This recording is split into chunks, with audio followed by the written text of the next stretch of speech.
Magandang araw po sa inyong lahat mga kabayan at welcome back dito po sa PNR at ito nga mga ka-review natin, latest news sa matindi to. Laglagan na, nanlumo sa matinding ginawa ni Cheese, nako. PBBM at Senado, yan mga ka-review natin, patungkol po riyan ang ating alamin at bibigyan ng komento ngayong araw nito. Pero bago pong lahat, kung di ka pa po nakapag-subscribe sa ating munting channel, please subscribe at palike na rin po ng video ito. Maraming salamat po. Eto na, simulan na po natin to. Sawa na ang bayan ko sa magnanakaw na tao.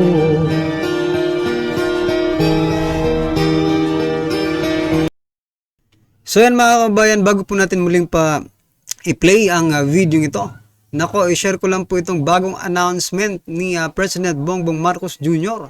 about po sa Department of Agriculture. Ito mga kabayan. Ito, i-zoom in natin ha. Ito po ang sabi mga ka-review natin. Siguro next week, formally na matatanggap ng DA or Department of Agriculture yung recommendation to declare food security emergency. Nako. The reason that we are doing this, is ginagawa natin lahat, okay? Upang ibaba ang presyo ng bigas, sana all. Ngunit the market is not being allowed to work properly. Nako. Hindi nasusunod ang demand and supply curve, no? Dahil hanggang ngayon, kahit ibaba mo lahat ng inputs, ang pagbebenta pa rin, mataas pa rin. Nako. Oo, talaga, oo. Buti umaamin kayo na mataas pa rin hanggang ngayon. Magti 3 years na po yung pangako ninyo. Hanggang ngayon, mataas pa rin, di ba? Well, sana mga kababayan, ito po ay hindi maging budol-budol na naman. Diba? O, ito, hinihintay pa umano ng Department of Agriculture ang rekomendasyon ng Price Coordinating Council na magdeklara ng food security emergency ayon kay President Bongbong Marcos Jr. Pangako na naman ito mga kababayan ha. Oh, this is a promise, sabi niya eh. Siguro next week. Somehow like a promise, no? Sa ating mga ordinaryong Pilipino. So, kasi nga po tumaas po yung isang agriculture product. No? Yung kamatis mga kababayan, nako. Sabi nga iba, wag munang magsigang. Pero well anyway, what I'm trying to point out, kaya ko ito i-share sa inyo mga kababayan, kasi nangako na naman sila, sana to pa rin nila to itong food security emergency nang mapakinabangan naman ng taong bayan. Itong sinasabi nilang food security emergency, no? Sana nga ay mapababa kahit ng konti lamang ang ating mga bilihin, ang presyo ng ating mga bilihin mga kababayan, okay? Huwag sanang maging budol-budol na naman ito. Nako. O, eto mga ka-review natin. Ano ang inyong opinion dyan? I-comment nyo na lang po at eto na nga. Pakinggan at bigyan natin to ng reaksyon. Eto na po. BBM na praning na naman. BBM praning ka talaga. Tinatawag mga Huwag senador. naman po. Pangalawa, pero si Lisa inisnab si Aimee. At si Aimee pinagtutulungan. Tinawag na sinungaling ni Cheese Escudero. Nako po. Grabe ha. Binabakbakan nyo si Aimee Marcos ha. Magagalit yung mga Aimenatics dyan. May mga vloggers pa naman na mga bilib na bilib kay Aimee. Nako, simulan natin. Ha? Sa isang mangga. Eto si Aimee. Hindi raw imbitado. Hindi raw invited si Senator Aimee Marcos sa pagtitipon ng mga senador kasama si Pangulong Bongbong Marcos. Giit ng ilang dumalo, chillax dinner lang ang nangyari at wala namang napag-usapang politika. Naniniwala kayo doon? Ha? Kung gano'n, kung walang pinag-usapang politika, bakit hindi imbitado ang ating super ate, no, mga kababayan? At talaga bang si President Bongbong Marcos Jr. ang ayaw, no? Yan ang tanong. Ayaw imbitahan ang kanyang ate, no? Na si Senator Aimee Marcos, bukod sa senador, bukod sa pagiging senador, ate niya po ito. O hindi po inimbitahan. That's why mga kababayan, napapaisip ang ordinaryong Pilipino, no? kung talaga bang si President Bongbong Marcos Jr. ang nagdesisyon ng meeting na yan, no? Kasi ako, mga kribyo natin, kahit for example, masama ang loob ko sa kanya, ate ko yan, di ba? Bilang ate, imbitahin ko siya, at bilang senador, kasi mga senador rin naman yung mga inimbita doon, mas lalong kailangan kong imbitahin siya. Kasi senador din siya, di ba? Oh. Kaya napapaisip po ang ordinaryong Pilipino. Is President BBM, no? Ang nagplano ng meeting na yan? Or someone behind, no? Or beside? Hindi natin masabi kung behind nga ba or besides President Bongbong Marcos Jr. yung nagplano, no? Para kausapin ang mga senador. Di ba? Ha? Kaya tanong ko sa inyo mga manonood, bigla-bigla pagkatapos ng rally ng INC, nagkaroon ng chillax dinner. Di ba nangyari na yan before? Nagkaroon ng malaking problema, tapos nagpatawag ng senador. Ngayon ganun din. Yung dati, kung aking naalala, nagkapalitan ng liderato. Diyan sa Senate, nagpatawag. Ngayon, ganyan din ang nangyayari. Binobola na naman tayo na itong mga ito. Kinabahan, napraning na. So yan nga mga kabayan, nasaan po yung transparency and accountability? Accountable po kayo sa sambayan ng Pilipino, lalo na po yung mga ordinaryong Pilipino. Kasi mga kabayan, no, mayroong mga Pilipinong, di ba, mga oligarko, di ba? Tayo, mga ordinaryong tayo, no? Kaya mas accountable po kayo kasi mas marami pang bumubotong ordinaryong Pilipino kaysa po sa mga oligarkong Pilipino, di ba? Balikan po natin mga karibin natin, ha? Nasaan po yung transparency and accountability ni President Bongbong Marcos Jr. sa mga bumoto sa kanya? Kung, diba? Sa bagay, hindi lahat ng pinag-uusapan, lalo na kung national security. Ang tanong, national security ba yung pinag-uusapan nila? For national security ba? Kasi kung hindi, may karapatan tayong mga Pilipino na malaman po ang kanilang pinag-uusapan. Kung hindi sila sumagot, maybe may kinalaman po sa national security. Hindi natin masabi, di ba? Dahan-dahan lang, Marcos. Baka anong mangyari sa'yo? Napapraning ka eh. Kasamang naghapunan nitong Lunes sina Pangulong Bongbong Marcos at First Lady Liza Araneta Marcos ang 18 senador at kanilang mga asawa sa Bahay Pangulo sa Malacanang. Ayun! Kasama pala si First Lady Araneta Marcos, mga kababayan. Kaya naman pala, hindi imbitado ang kanyang super ate. No? Alam naman po natin na hindi po ganon, di ba? Yung relationship, hindi ganon ka goods, no? Yung relationship ni First Lady at saka ni Senator Amy Marcos. So yan, mga kababayan, mukhang masasagot na yung tanong natin kanina kung sino nga ba ang nagplano, no, ng meeting na ito. Pinahagi ni First Lady ang mga litrato niya sa kanyang mga social media account. Catch-up dinner daw yan. Teka muna ha. So yan mga kababayan, First Lady pa talaga, no, ang nag-post. Wala ba tayong presidential communication, ano yan, officer dyan? PCO, no? Office, or di ba officer? Yung namumuno ng PCO, Presidential Communication Office, ba yan? Bakit kailangan si First Lady ang mag-post? Or si President Bongbong Marcos Jr. sana ang nag-post? Diba? Talagang nakikita mo po yung yung kung sino po ang nasusunod, kung sino po ang mas powerful, di ba? Catch up dinner lang. Had a lovely time, sabi ni Lisa. Catching up with our senators and their spouses as we welcome the new year together. Lisa. Sana all, di ba? Sana all kinukumusta yung mga pamilya ng mga senador, di ba? Ganyan po sila mga kaubayan.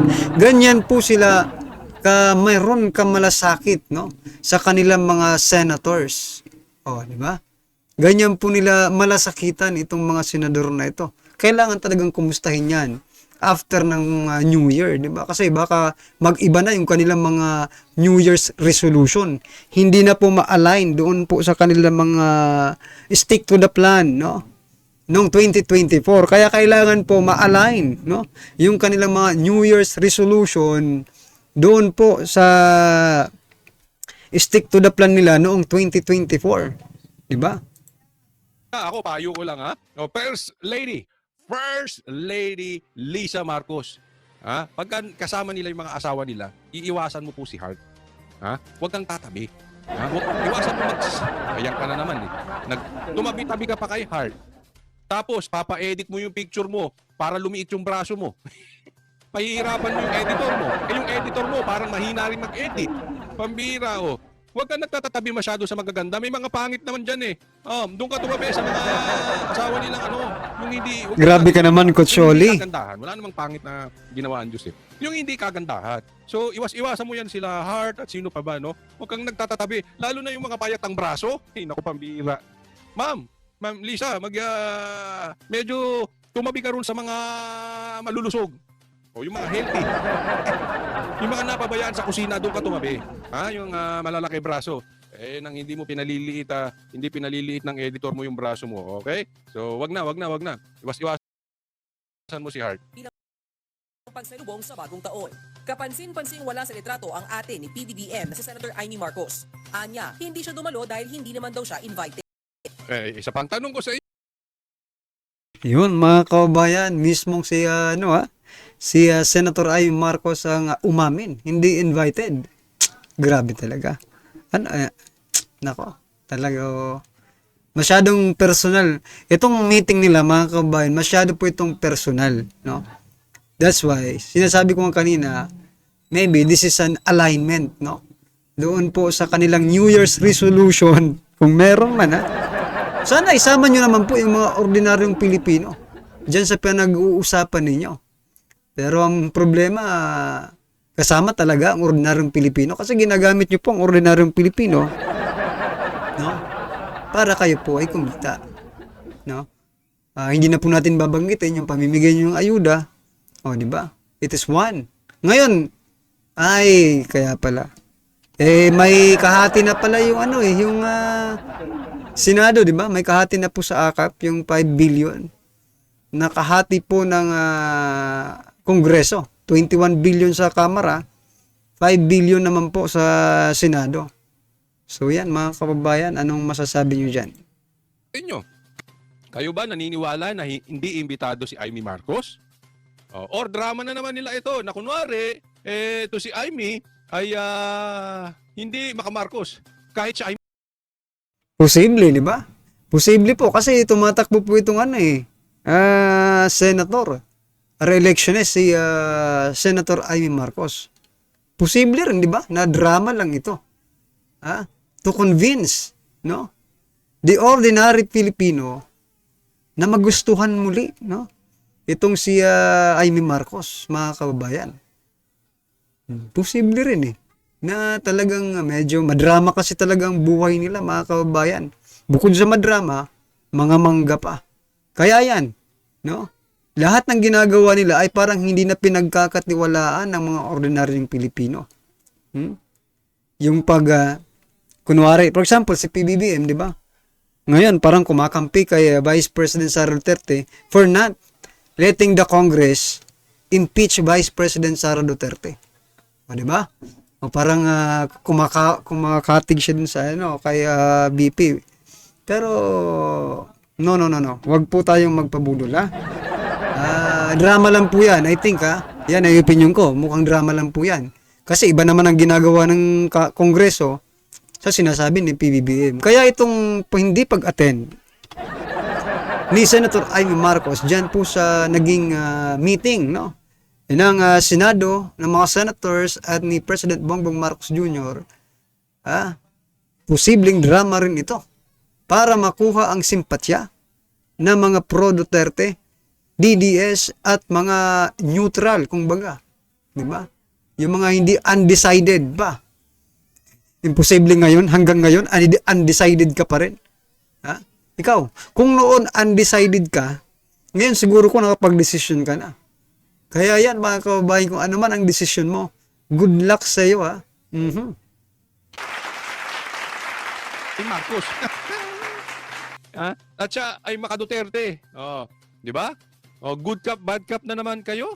Oh, ewan ko, kanya-kanya yan. Yung iba naman, mga sasabihin nila dyan, talaga merong sigalot na between Marcos and Amy.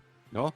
Yan yung mga talaga may away ang dalawa. At alam naman natin na ang talagang controversial ngayon ay may away ito si Merong sigalot between Marcos and Amy, Marcos din ito, eh. Di ba? Within the family. Kumbaga, internal family feud ito, mga kababayan. Internal family feud, di ba? O, huwag po nating ilabas. Marcos pa rin ito. Kailangan Marcos to Marcos. Ivy at saka si Lisa, no? Pero it's up to you guys. Pero parang sa tingin ko medyo drama ito. Drama na hindi siya imbitado. Good cop, bad cop na naman. Oo. Ay, bahala kayo. Paniniwalaan niyo yung mga Iminatics. Oh, may mga trolls to eh. Ha?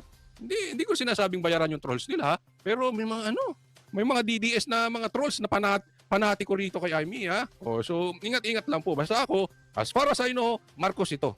Ako? Ayaw ko na sa Marcos. Tama. Agree. No? Sen mga kababayan, agree po tayo, no? We are very, very much agreed, no? To Coach Oli, no, mga kababayan. Doon po sa sinabi niyang, bahala kayo kasi Marcos ito, eh. Ayaw niya na sa Marcos at ganun din po tayo, mga kababayan. Sana naman po, please, magising na po tayo. Inayutak naman na kalagayan natin to. Magising na po tayo, mga kababayan. Ngayong darating na 2025 midterm election, please naman, pakiusap lang. Yan, Huwag naman po sana. No? Yung mga mangga, ihalos po sa senatorial slate ng Bagoong Pilipinas ay mangga. Kaya nga may mangga dahil sa bagoong, di ba? Masarap po talaga yung mangga at saka bagoong, eh. No? Pag pinagpapares mo yan, talagang napakasarap. Diba? Kaso lang, sa panahon ngayon, iwasan po muna natin yan, no? Baka maimpatcho pa tayo dyan, eh. Oy, hindi mahilig sa sosyalan? Hindi ka mahilig sa party-party, Amy? Hindi, ako tanong lang. Doon sa mga Iminatics, doon sa mga trolls mo na lagi kang pinagtatanggol. Ikaw ba ready rin magpa-drug test? O tanong lang doon. Anong connection yun? Siyempre, sosyalan eh. Yung iba, kanya-kanya tayo ng ibig sabihin ng sosyalan. Yung iba, sosyalan nila, nagra-ride ng motor. Yung iba, ng sosyalan nila, party-party. Yung iba, sosyalan nila, Coca-Cola. O, di ba? Well, hindi natin pinagbibintangan si Senator Ivy. Nagtatanong lang tayo, lalo na doon sa mga Iminatics na mga trolls, yung mga sumusuporta sa kanya. Ready kaya si Amy magpa-drug test? Sa mga sosyalan. Wala rin sa catch-up dinner ang mga kilalang kaalyado ng mga Duterte na sina Senator Bongo, Senator Bato de la Rosa, bagamat present naman si Senator Robin. Yun, tama. Sa akin okay lang na nandyan si Senator Robin. Para mangilag. Kasi eto, kahit anong mangyari, kahit na anong pang-iinsulto, sabihin nyo kay Senator Robin Padilla, nasa sa inyo yan. Basta as far as I know, kung merong solidong Duterte, eto si Robin Padilla. Hindi nito tatraydorin ang mga Duterte. That's 1,000% sure. Maganda na nandiyan din si Robin. Para kung may usapan. Di ba? Madidinig niya. Hindi ko sinasabing espiya si Robin, pero pwede na rin. Hindi, di ba? Di ba, minsan may ganyan sa grupo, di ba? Meron ganyan sa grupo yung iba ng lakad. Pag andyan siya, hindi kayo makapagsalita. Ganyan, posible. Kaya good, para sa akin, good din nandyan si Senator Robin. Padilla, wala rin si Senator Risa Hontiveros. Habang si Senator Grace Wag na yung si Hontiveros. Wala na pakinabang. Walang bilang eh. Kay Dilaw si Hontiveros. Kay Pula si Hontiveros. Walang bilang yun. Hindi nga mananalo ng yun eh. Nang debate yung kay Pastor Kibuloy. Hamunin ni Pastor. Busy po ata kasi si Hontiveros doon sa disbursement, no? Disbarment yan ni PRRD, mga kababayan. Well, anyway, ano po ang inyong opinion, reaction patungkol po sa video nito, mga kababayan? I-comment nyo lang po sa baba para at least alam po natin, mga kababayan, ang inyong opinion, reaction or kritisismo kung meron man po, no, sa video nito. Maraming salamat po. Sawa na magnanakaw na tao.